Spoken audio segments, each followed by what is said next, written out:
그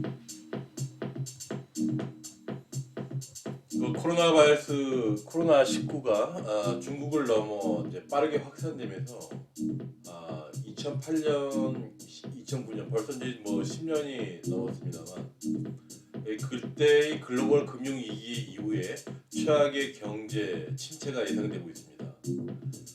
그래서 우리가 볼 때 코로나 바이러스 19, 코로나 바이러스의 그 이 사태의 결과로 생기는 그 경제적인 큰 타격의 축은 한 5가지 정도로 예상되고 있습니다.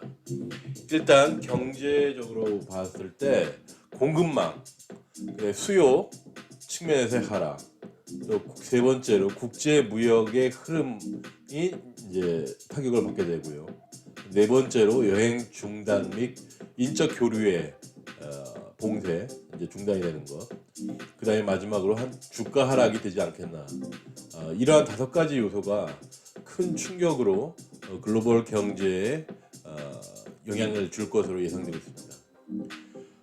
우선 미국 및 유럽, 일본은 확실하게 경기 침체로 향하고 있다고 선언을 이미 한 상태로 되어 있습니다. 대부분의 정부나 각국의 중앙은행 그리고 각국의 경제 연구소가 리세션 그러니까 불황으로 들어간다고 이제 인정을 했고요.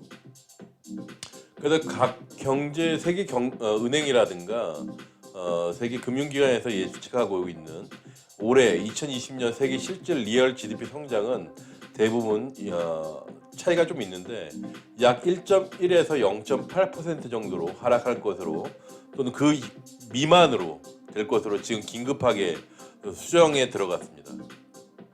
사실 제가 이거 봤을 때 그 전까지는 한 3월 초까지만 해도 이 정도까지의 충격은 없을 것으로 그러니까 크게 예상을 안 해가지고 이따가 이제 이번 주 들어오면서 지난주 말부터 해가지고 급격하게 발표하면서 이제 자료를 바꿔가지고 예측을 내놓고 있습니다.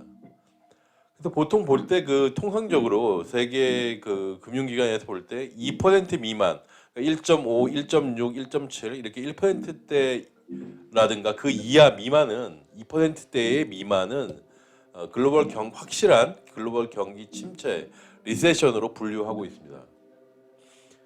뭐 자세하게 좀 더 얘기해 보면 각국별 2020년 GDP 성장은 크게 보아서 중국과 인도 같은 이런 신흥 대형 세계 공장이나 생산 국가를 제외하고는 대부분 마이너스 성장으로 예측되고 있습니다.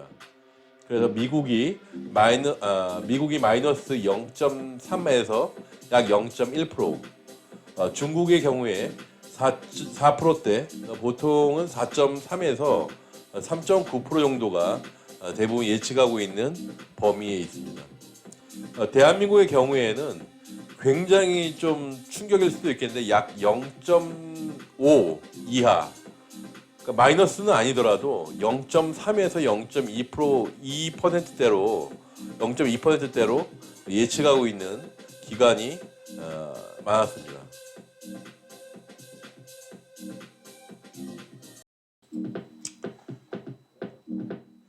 그 세계 경제 충격 및 GDP 하락은 언제 그러면 가장 심각할 것인가? 분기로 봤을 때 말입니다. 3, 4분기에 가장 충격이 크지 않을까? 특히 6월과 7월에 가장 심각할 것으로 추정하고 있습니다.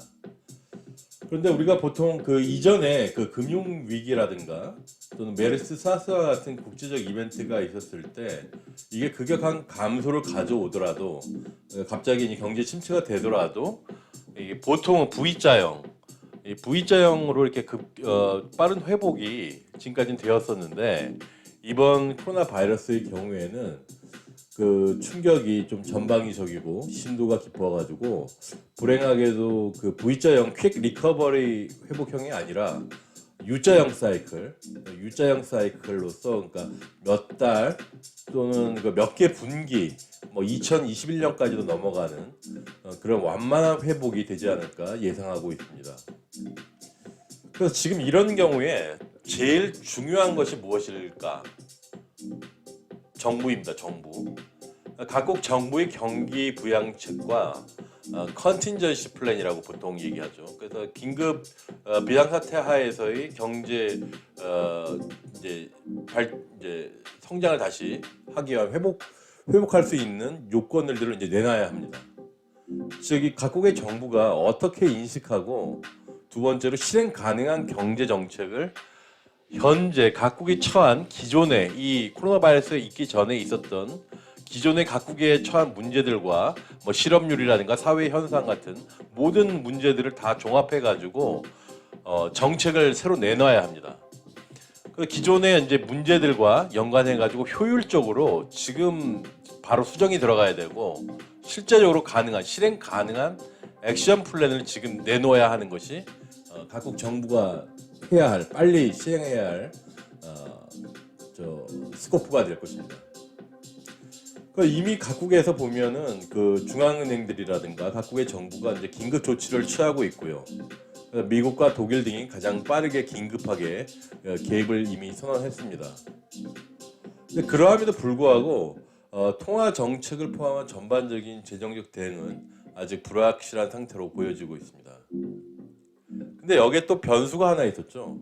최근 그 유가 급락이 이제 또 하나의 변수가 되었는데 굉장히 어려운 요건으로서 경제 정책 수립에 또 하나의 큰 난관으로 다가오지 않을까 생각이 되는데 결국 이 문제는 그 에너지 소비자 측면에서는 도움이 되겠으나 에너지 생산자들, 그러니까 원유 생산 국가들에게는 굉장히 큰 피해, 그 정유회사도 큰 피해를 받을 것 같고요. 이로 인해 가지고 세계 경제의 폭이 결국에는 제한적이고 또 이러한 정책을 쓰임에도 불구하고 결국 미미하지 않을까 이렇게 예상되고 있습니다.